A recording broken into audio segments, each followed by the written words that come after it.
오늘 말씀은 창세기 45장 말씀을 같이 한번 읽고 말씀을 나누겠습니다. 45장 1절에서 8절까지 말씀인데 자막으로 한번 먼저 같이 읽도록 하겠습니다. 시작. 요셉이 시종하는 자들 앞에서 그 정을 억제하지 못하여 소리질러 모든 사람을 자기에게서 물러가라 하고 그 형제들에게 자기를 알리니 그때 그와 함께한 다른 사람이 없었더라. 요셉이 큰 소리로 우니 애굽 사람에게 들리며 바로의 궁중에 들리더라.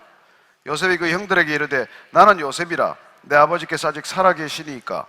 형들이 그 앞에서 놀라서 대답하지 못하더라. 요셉이 형들에게 이르되 내게로 가까이 오소서. 그들이 가까이 가니 이르되 나는 당신들의 아우 요셉이니 당신들의 애굽의 판자라. 당신들이 나를 이곳에 팔았다고 해서 근심하지 마소서. 한탄하지 마소서. 하나님이 생명을 구원하시려고 나를 당신들보다 먼저 보내셨나이다. 이 땅에 2년 동안 흉년이 들었으나 아직 5년은 밭갈이도 못하고 추수도 못할지라.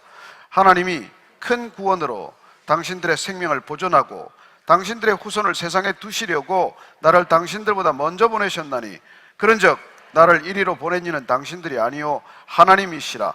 하나님이 나를 바로에게 아버지로 삼으시고 그 온 집의 주로 삼으시며 애굽 온 땅의 통치자로 삼으셨나이다. 아멘. 우리는 오늘 왜 분노하는가 세 번째 인물로 창세기에 나오는 우리 요셉을 만나게 됩니다. 성경은 어디에도 요셉이 분노했다라는 직접적인 표현은 없습니다. 그러나 우리는 잘 알지만은 그가 분노할 수밖에 없는 상황을 여러 차례 반복해서 겪었다는 사실이죠. 그는 아버지 야곱의 11번째 아들로 태어났습니다. 아버지가 가장 사랑했던 그 어머니, 그러나 우여곡절 끝에 어머니가 넷이 되었어요. 어쨌건 가장 사랑했던 아내는 라헬이었습니다. 그 아내를 얻기 위해서 14년간 삼촌 집에서 종처럼 일했죠.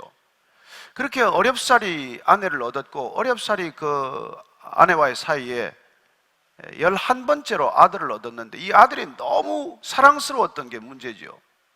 너무 사랑스러워서 편애가 심했던 게 문제가 됩니다. 너무 사랑해서 다른 아이들한테는 사주지 않는 옷을 사입힌 거예요.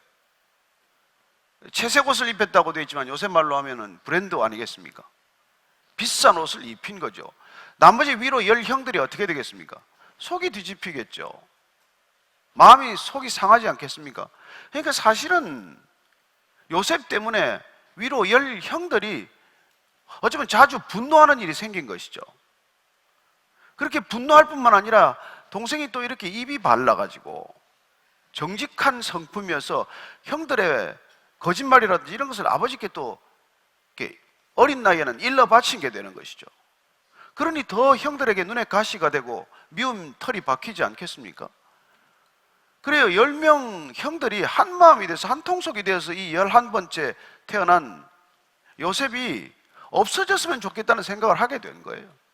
저 녀석 때문에 우리가 아버지 사랑을 다 빼앗겼으니 저 녀석이 없어지는 게 집안의 정말 화해를 위해서, 집안의 화목을 위해서는 어쩌면 필요한 일이라는 생각을 했을 것입니다.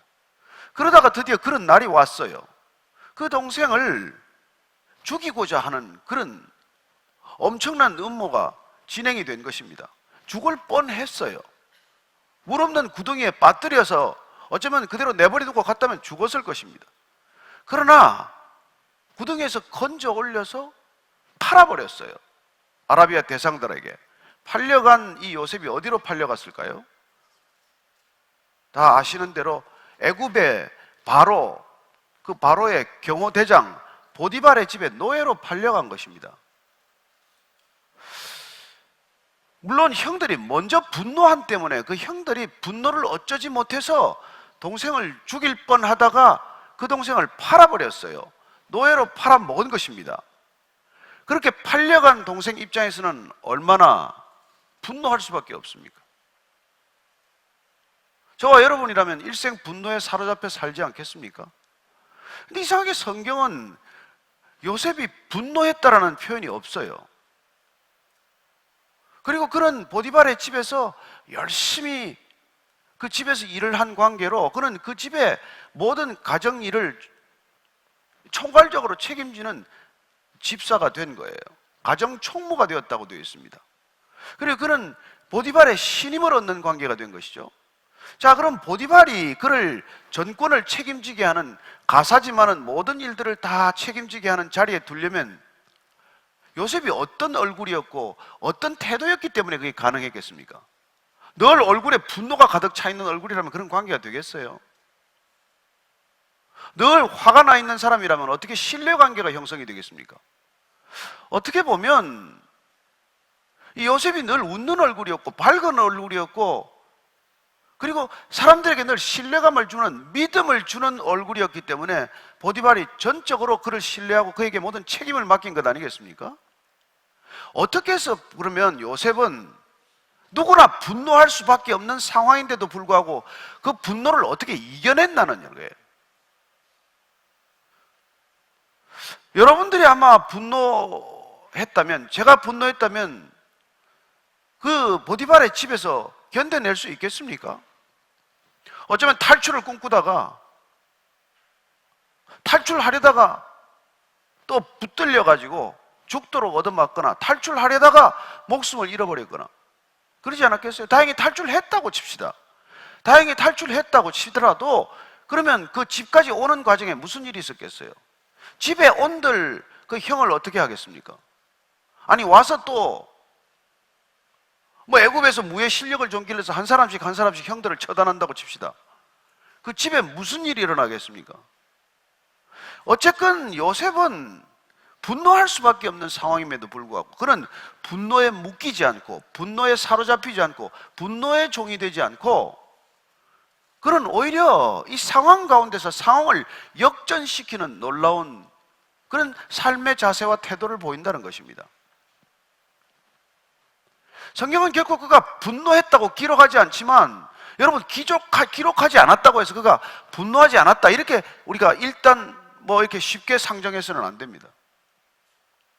여러분 누구나 분노하는 거예요. 분노는 정상적인 감정입니다. 분노하는 게 나쁜 게 아니에요. 화가 나는 게 어떻게 나쁩니까? 그러나 문제는 화를 어쩌지 못해서 그 화에 묶여서 화 때문에 죄를 짓게 되는 게 문제지요. 그렇죠. 가인은 분노했어요. 어찌됐건 하나님께서 제물을 거절했기 때문에 분노했지만 그는 분노에 사로잡혔고 분노를 어쩌지 못해서 동생을 죽이는 데까지 이르렀다는 것입니다. 문제는 가인이 분노한 게 아니라 그 분노를 처리하지 못한 것, 그리고 그 분노 때문에 동생을 죽이게 된 것이 문제죠. 사라도 마찬가지입니다. 분노했다는 기록은 없지만 분노했기 때문에 그는 결국 하갈을 내쫓아내게 되고, 또 하갈하고 남편 사이에 이스마엘이 태어났지만 그 이스마엘이 자기 아들 이삭을 희롱한다는 이유로, 조롱한다는 이유로 그 아이와 함께 하갈을 내쫓아버린, 그렇게 분노를 폭발시킨 사건 때문에 두고 그렇게 원수지간이 된 거란 말이에요. 근데 신기하게도 이 요셉은 분노할 수밖에 없는 상황이죠. 그럼에도 불구하고 그 분노를 어떻게 처리했기에 그는 이런 보디발의 집에서까지 그런 인정받는 그런 훌륭한, 어떻게 보면 재원이 된 거예요. 그래서 저와 여러분이 요셉을 따라가 보면 그는 또 억울한 일을 또 겪어요. 또 그 보디발의 아내로부터 오해를 받고 모함을 받아가지고 감옥에 또 가게 된단 말이죠. 그래도 그는 분노 때문에 감옥에서 날마다 다른 죄수들하고 싸움을 벌이거나 그러지 않았어요. 감옥에서 사고 뭉치가 된 게 아니란 말이죠. 그렇다고 감옥의 창틀에 목을 메고 자살한 것도 아니에요. 그럼 어떻게 해서 그는 또 감옥에서 어떻게 살았길래 감옥에서 전옥이 모든 것을 또 책임을 지게 맡기는, 어떻게 보면 감옥의 전옥과 같은 또 그런 역할을 하게 되느냐는 것이죠. 그래서 어디를 가더라도 그는 분노할 수밖에 없는 상황임에도 불구하고 분노에 지지 않았다는 거예요. 분노에 묶이지 않았다는 거예요.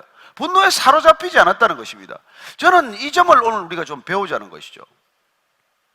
비록 그가 분노했다, 이 기록은 우리가 찾을 수 없을지 몰라도 누가 보더라도 화가 날 수밖에 없고 누가 보더라도 분노할 수밖에 없는 상황에 내몰렸지만 그러나 그는 분노에 사로잡히지 않았다는 것이죠. 그게 요셉이 나중에 12지파를 이루게 되는 이 이스라엘의 근간, 이스라엘이라는 나라의 초석, 그런 인물이 되는 것이죠. 우리는 분노에 대해서 사도 바울이 한 말을 하나 기억할 필요가 있습니다. 에베소서를 보면 이런 말씀이 있는데 제가 읽어드릴게요. 4장 26절 27절 말씀인데, 분을 내어도 죄를 짓지 말며 해가 지도록 분을 품지 말고 마귀에게 틈을 주지 말라. 사도 바울의 얘기지만 분을 내더라도, 자, 분이 날 수 있다는 것이죠. 화가 날 수 있다는 것입니다. 화를 내는 것을 인정하는 것이죠. 그러나 화를 내더라도 죄를 짓지 말라는 거예요. 화난다고 다 죄 짓습니까? 근데 어떤 사람은 화가 난 김에 다른 사람을 두들겨 팬다든지, 화가 난 김에 누군가의 그냥 목을 졸라 살해한다든지, 이런 일이 생긴단 말이에요. 화가 날 수는 있지만 죄 지지 말라. 또 한 가지는 화가 나더라도 해가 지도록, 밤이 새도록 그 이튿날까지 분을 품지 말라고 말합니다. 화가 난 걸 그걸 자꾸 묵상하면 어떻게 될까요? 화를 나게 한 사람을 계속 묵상한다. 점점 커지죠. 눈덩이처럼 불어나죠, 화가. 여러분, 화나게 한 사람을 자꾸 생각하면, 화나게 한 말을 자꾸 묵상하면 한여름에 뭉게구름 불듯이 불어나는 것이죠. 모든 것이 다 괘씸하죠. 그 인간의 처음부터 끝까지 다 기억이 나죠. 그게 분을 품게 되는 지름길 아닙니까? 그 사람을 묵상하고 그 사람의 말을 계속 생각하기 시작하면 분을 품는 것이 되고, 밤이 지나도록 분내는 것이 되고, 그리고 그 이튿날, 그 다음 주, 그 다음 달, 그 다음 해, 평생 그 분을 품고 사는 것이죠. 자, 그렇게 분을 품으면 어떻게 됩니까? 오늘 보니까 마귀에게 틈을 내어준다고 말합니다. 우리가 분노하면 그 분노하고 있는 그 통로를 통해서 마귀가 들어온다는 거예요. 그래서 홧김에 우리는 무슨 일을 저지르고 말 거예요. 핑계는 그렇습니다. 변명할 수 있어요. 홧김에 내가 그런 일을 저질렀습니다. 그러나 화가 난다고 홧김에 다 그런 일을 저지르냐는 것이죠. 어떤 사람은 그런 일을 하지만 어떤 사람은 그걸 다스린단 말이에요. 우리는 오늘 요셉을 통해서 결코 분을 품지 않고 그 분을 묵상하지 않고 어떻게 그는 이 모든 상황을 이겨낼 수 있었느냐는 것입니다. 저와 여러분들이 오늘 이 밤에 요셉이라는 그 한 인물을 살아갔던 것을 우리가 일일이 추적해낼 수는 없지만, 그가 노예로 팔려간 그 집에서 어떻게 행동하고 어떻게 분노를 극복했기에 그 집에서 가장 신임받는 사람이 되며, 감옥에서 어떻게 가장 신임받는 죄수가 되며, 그리고 그는 결국 애굽의 총리가 되느냐는 것입니다. 어떻게 노예로 팔려간 사람이 그렇게 되냐는 것이죠. 저는 노예로 팔려간 그 모든 상황을 묵상하는 대신에 그는 첫 번째, 현실을 있는 그대로 수용했다고 믿습니다. 자, 우리가 말이죠, 컵이 깨졌어요. 물이 쏟아졌어요. 이미 상황은 일어났습니다. 근데 깨진 컵을 놓고 계속 분노하면 어떻게 됩니까? 컵이 다시 붓습니까? 물이 엎질러졌는데 그 물이 엎질러진 물을 보면서 계속 분노하고 있으면 물이 다시 컵 제자리로 돌아갑니까? 안 돌아가잖아요. 그래서 더 화가 난대. 안 돌아가기 때문에. 실제로 그런 화를 내는 사람들이 있습니다. 저는 여러분들이 컵이 깨어지고 물이 쏟아지고 이미 일어난 일은 일어난 대로 수용해야 된다는 거예요. 컵이 깨어졌구나. 물이 쏟아졌구나. 첫 번째, 있는 현실을 그대로 수용하는 것이야말로 우리가 분노를 극복하는 첫 번째 단계 아닙니까? 제가 이 얘기를 하면 뭐 제 아내가 또 불같이 화를 낼지 모르는데, 직장 생활할 때 계속 1차, 2차, 3차라는 게 있잖아요. 1차로 안 끝나지 않습니까? 그래서 또 뭐 할 수 없이 2차 가고 3차 가는데, 보통은 자기가 가자 그러고도 누가 갔다고 얘기는 하겠죠. 근데 어쨌건 뭐 그냥 나중에 되면 오는 전화도 못 받게 되고, 뭐 이렇게 밤 늦게 이제 새벽녘 기도해서 들어가면은 잠을 자지 않고 분노 끝에 이렇게 기다리고 있을 때가 있단 말이죠. 그럼 막 화를 내면 제가 어떻게 얘기하겠어요? 그래도 나는 들어왔잖아. 근데 그렇게 얘기하면 더 화가 난다는 거예요. 우리가 이미 들어왔으니까 지나간 시간을 얘기하지 말고 남아있는 시간을 얘기하면 어떨까? 그럼 더 화가 난다는 거예요. 저는 또 그렇게 화를 내는 게 얼마나 어리석은지 알지? 그럼 더 화가 난다는 거예요. 저는 우리가 일어난 일들, 벌어진 일들을 한번 일단 수용하는 것, 이게 분노를 누그러뜨리고 분노를 다스리는 첫 번째 단계라는 것입니다. 두 번째는 주어진 상황에 몰입하는 것입니다. 요셉은 분노하지 않고 애굽을 배우기로 결정했어요. 가나안 땅의 장막에서 살아가는 좁은 아버지의 장막, 텐트 생활을 벗어나서 이 애굽이라고는 색다른 환경, 가나안 땅과는 비교할 수 없는 환경, 이 환경을 배우기로 결정한 거예요. 그래서 그는 학습 능력이 점점 향상되는 것을 경험한 것이죠. 그래서 어떤 노예보다도 애굽을 빨리 배운 것이죠. 자, 애굽 말을 배워야죠. 그리고 가정에서 일어나는 여러 가지 관계를 배워야죠. 그리고 보디발이 어떤 사람인지를 먼저 배웠을 것입니다. 저 사람은 뭘 좋아하나? 뭘 화를 내나? 뭘 싫어하나? 뭘 좋아하나? 사람을 연구하는 거예요. 여러분, 상황을 연구하는데 가장 빠른 길은 그 사람을 연구하는 것입니다. 그 사람을 배우는 거예요. 그 사람을 늘 관찰하는 것입니다. 그 사람에게 관심을 두고 나한테 관심을 덜 두는 삶, 그게 분노를 이기는 길이에요. 나를 생각하면 분노가 그칠 날이 없어요. 그러나 저 사람을 들여다보고 저 상황을 들여다보고 이 전체를 자꾸 관찰하기 시작하면 관심이 점점 밖으로 쏠리게 되고, 그러면 나한테 대한 관심이 줄어들어야 내가 분노에서 벗어날 수 있게 된다는 것입니다. 노예가 된 이 모든 상황을 끊임없이 묵상하기 시작하면 분노에서 헤어나지 못해요. 감옥에 들어가게 된 이 상황을 놓고 따지기 시작하면 그 보디발의 아내를 죽여도 속이 풀리지 않아요. 어떻게 그렇게 뻔뻔한 여인이 있습니까? 자기가 먼저 나를 유혹해놓고 말이죠. 저 남자가 나를 겁탈하려 했다고 그렇게 뒤집어 씌워서 감옥에 왔는데 그게 어떻게 지금 정상적인 삶이 가능하겠어요? 그러나 그는 더 이상 보디발의 집을 생각하지 않고 이 감옥을 생각하는 거예요. 감옥에 누구 들어왔나? 어떤 사람이 어떤 이유로 들어왔나? 그는 감옥에서 바로라는 국가 시스템을 배우기 시작한 거예요. 거기는 정치범 수용소예요. 다 그래도 고위직으로 있던 사람들이 억울한 누명을 쓰고 들어왔거나 어떤 잘못을 저지르고 들어온 거예요. 왜 들어왔습니까? 어떻게 들어왔습니까? 뭐가 억울합니까? 그런 남의 분노를 듣기 시작하고 남의 분노를 해결하기 시작하면서 내 분노를 이겨내는 시간을 갖습니다. 놀랍지 않습니까? 감옥에 들어온 사람들은 다 불안 사람들이에요. 감옥에 들어온 사람들이 죄를 지어서 들어왔다고 생각하는 사람들이 거의 없습니다. 다 억울하게 걸려왔다는 사람들이에요. 감옥에 들어온 사람들은 모두 다 억울한 사람들이에요. 다 분노할 수밖에 없는 사람들이에요. 그러나 요셉은 그들의 분노에 집중했기 때문에 내 분노를 이긴 거예요. 저는 여러분들이 다른 사람들이 분노하는 것을 관찰하다가 내가 분노하는 시간을 다 쓰게 되기를 축복합니다. 그게 여러분 사는 길이에요.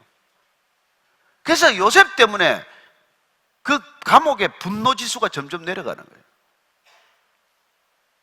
자기 분노를 다스리는 사람은 남의 분노를 누그러뜨릴 줄 압니다. 내 분노를 다스리는 사람은 남의 분노를 낮출 줄 압니다. 여러분들이 그런 사람이 되기를 축복합니다. 이런 시간을 갖는다는 게 무슨 의미가 있겠어요? 이런 사람들을 배우는 것이죠. 세상에 볼 수 없는 사람입니다. 요셉 같은 사람이 세상에 어디 있겠어요? 그러나 저와 여러분들이 지금 이런 사람을 배우는 거예요. 요셉이라는 사람, 신기한 사람이에요. 그래서 그는 그 감옥에서 모든 애굽을 배우고 애굽의 억울한 정치범들의 사연들을 들어가면서 그들의 문제를 해결해 주는 사람이 된 것입니다. 문제투성이인 감옥에서 문제를 풀어가는 사람이 된 거예요. 왜요? 내 분노에 사로잡히지 않았기 때문에, 내 분노에 묶이지 않았기 때문에, 내 분노에 시달리지 않기 때문에 훨씬 많은 시간이 남은 것이죠.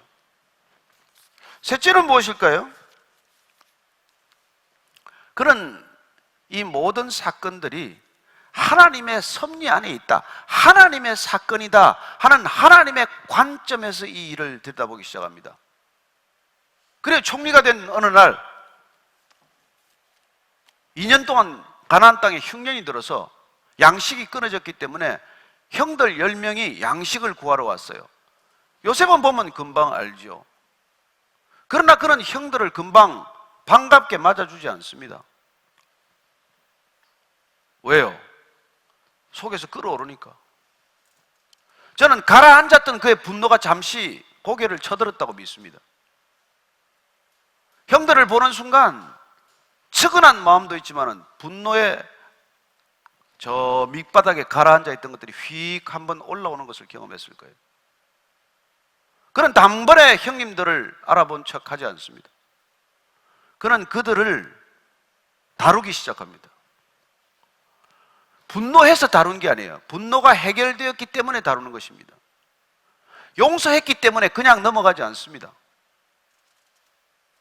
그런 형들과의 진정한 화해를 원했기 때문에 형들이 변화되기를 기다리고 있습니다. 형들이 안에 있는 해결되지 않은 형들의 분노, 그들 안에 있는 관계 속에 복잡하게 얽혀있는 그런 죄책감, 그런 것들이 해결될 수 있는 그런 길을 그는 찾고 있어요. 정말 요셉은 놀라운 사람입니다. 우리 같으면 용서했기 때문에 통 크게 그냥 그날 한순간에 안아줄 것 같아요. 나요, 나! 형들 나요! 걱정하지 마시오. 이제 내가 몇 개 살릴게. 한 소리 큰 소리 치고 싶은 마음이 있지 않겠어요? 그러나 그는 형들이 절묘한 방법으로 하나씩 회개할 수 있도록 돕습니다. 그들이 동생을 판 사건을 기억하게 하고, 그리고 아버지 베냐민에게 돌아가기 전에 그는 절묘한 이 지혜를 짜내어서 한 사람을 묶어둔단 말이죠. 그리고 나중에 베냐민을 데려오게 만들고, 그리고 끝내 그는 그 사건의 주범이 되는 유다가 회개하게 만들고, 그때 비로소 요셉이 통곡하면서 형들을 안아주기 시작합니다. 그리고는 놀라운 선언을 하는 것이죠. 형들이여, 근심하지 마십시오.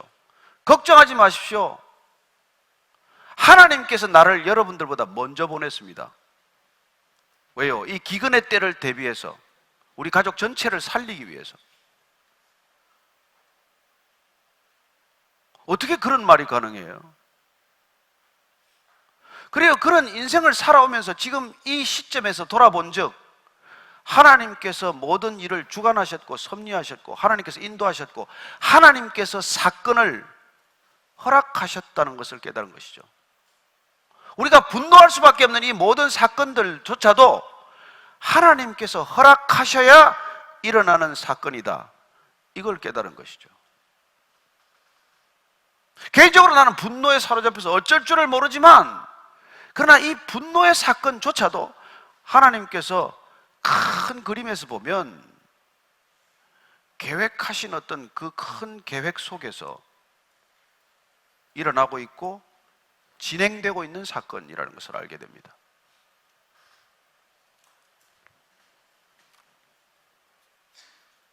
그는 그야말로 이 놀라운 통찰, 이 놀라운 깨달음 때문에 그는 형들을 안심시킬 때 이렇게 담대하게 말하는 것이죠. 당신들이 나를 이곳에 팔았다고 해서 근심하지 마소서, 한탄하지 마십시오. 하나님이 생명을 구원하시려고 나를 당신들보다 먼저 보내셨습니다. 하나님이 큰 구원으로 당신들의 생명을 보존하고 후손을 세상에 두시려고 나를 먼저 이곳에 보내셨습니다. 그리고 이렇게 말해요. 그렇기 때문에 나를 이리로 보낸 이는 당신들이 아니요, 당신들이 나를 팔았기 때문에 내가 이곳에 온 것이 아니요, 하나님이 나를 바로에게 아버지로 삼으시고 그 온 집의 주로 삼으시며 애굽 온 땅의 통치자로 삼으셨나이다. 하나님께서 나를 이 땅에 통치자로 삼기 위해 보내셨다고 고백합니다. 그리고 실제로 그는 바로가 전권을 다시 또 맡기게 됩니다. 그래서 정말 어떻게 보면 요셉은 별명을 하나 붙여줘도 돼요. 전권대사야. 어디를 가도 전권을 맡아요. 신기한 사람 아닙니까? 어디를 가도 모든 책임을 맡게 되는 사람이 돼요. 불평 한마디 있었습니까? 불평하지 않았더니, 분노하지 않았더니, 분노 때문에 복수하지 않았더니, 그는 어디를 가나 모든 권한을 부여받는 사람이 된 것이죠. 여러분, 분노를 이기면 이런 일이 일어난다는 것입니다. 내가 분노에 사로잡히지 않고 남의 분노, 남의 걱정을 해결하고 다니면 이런 위치에 간다는 거예요. 저는 여러분들이 오늘 이 요셉이 어떻게 지혜롭게 분노를 처리했는지를 다시 한번 기억하고 돌아가시게 되기를 바랍니다. 이 시대는 다 분노의 이유를 갖고 살아갑니다. 누구든지 툭 건드리면 분노할 수밖에 없는 이유를 줄줄이 가지고 있습니다. 요셉처럼 분노할 이유가 많은 사람이 없습니다. 그러나 그는 분노에 묶이지 않았고, 분노에 사로잡히지 않았고, 분노 때문에 인생을 그르치지 않았어요. 그는 분노할 수밖에 없는 사건 속에서도 상황을 받아들이고 그 상황 속에서 또 다른 배움의 기회를 삼았고, 그리고 놀랍게도 이 모든 분노할 수밖에 없는 사건이 하나님께서 더 큰 구원을 위한, 생명을 위한 그런 놀라운 사건의 작은 실마리요, 단초들이라는 것을 알게 되었다는 것입니다. 돌이켜보면 제 인생도 그래요. 분노할 수밖에 없는 일이 수없이 많았지만 여기까지 왔습니다. 해석해본 적, 돌이켜본 적, 여기 좀 세우려고, 그 짧은 생애 동안 설교 좀 하고 목회 좀 하게 하려고 그 중간에 그렇게 많은 길들을 거치게 하셨나, 이렇게 지금 돌아보니 해석이 되는 것이죠. 저는 MBC 25년 일했습니다. 거기서 배운 게 뭐겠어요? 짧게 말하는 거예요.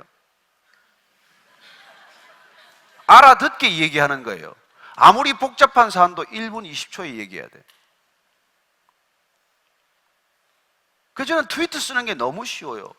140자도 길어요. 앵커 멘트가 100자 이내로 써야 돼. 하나님이 그런 걸 준비시켰구나. 저는 트위터에 12줄 쓰고 있습니다. 12줄 아침 묵상을 매일 써요. 그 길이가 딱 1분 30초입니다. 그게 리포트 길이에요. 25년간 훈련받았기 때문에 저는 그게 전혀 어렵지 않아요. 복음을 전하게 하시려고 했나? 저는 그렇게밖에 해석이 안 되죠. 왜 그렇게 오랜 시간 동안 그렇게 그걸 훈련받게 하셨나? 어렵고 힘든 시간들이 많았지만 지금 이 시점에 돌아보면 모든 게 다 해석이 돼요. 왜 그랬는지. 믿음을 가졌기 때문에.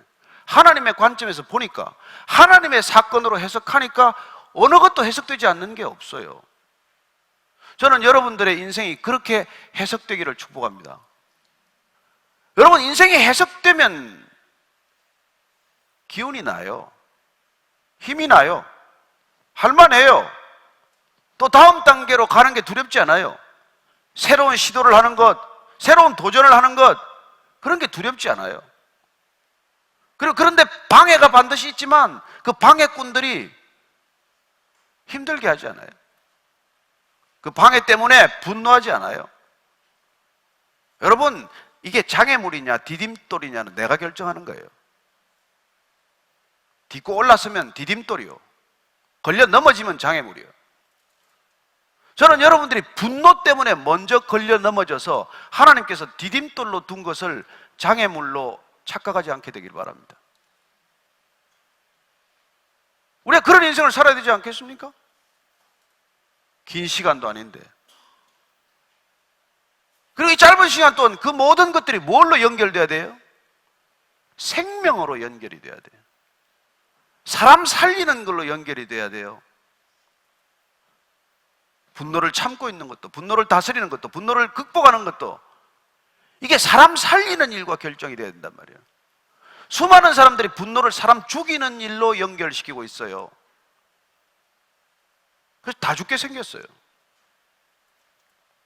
그러나 이 땅에 하나님의 사건으로 여러분들이 해석하면 무슨 일이건 이것이 생명과 관계가 되고 구원과 관계가 되고 사람을 살리는 것과 연관이 되고, 그래서 내 모든 생의 고난이건 이 모든 것들이 신기하게도 누군가를 위한 하나님의 큰 그림 속에 있게 된다는 것을 우리가 깨닫는 것이죠. 저는 오늘 이 시간 여러분들이 어떤 분노를 가졌건 그 분노가 해결되고 돌아가기를 축복합니다. 그 분노가 눈 녹듯 녹아져서 하나님 안에서, 믿음 안에서, 하나님의 관점 안에서 그 사건들이 해석되고, 그리고 그 모든 것들이 하나님의 또 다른 계획, 영원한 계획, 구원의 계획을 위한 하나님의 섭리 안에서 여러분들 인생이 한 걸음 한 걸음 나아갈 수 있게 되기를 축복합니다. 분노하십시오. 그러나 오늘 밤에 해결하고 주무십시오. 분노하십시오. 그러나 묶이지 마십시오. 분노하십시오. 그러나 죄짓지 마십시오. 그러면 그 모든 것들이 하나님께서 여러분을 쓰시는 귀중한 통로가 될 것입니다.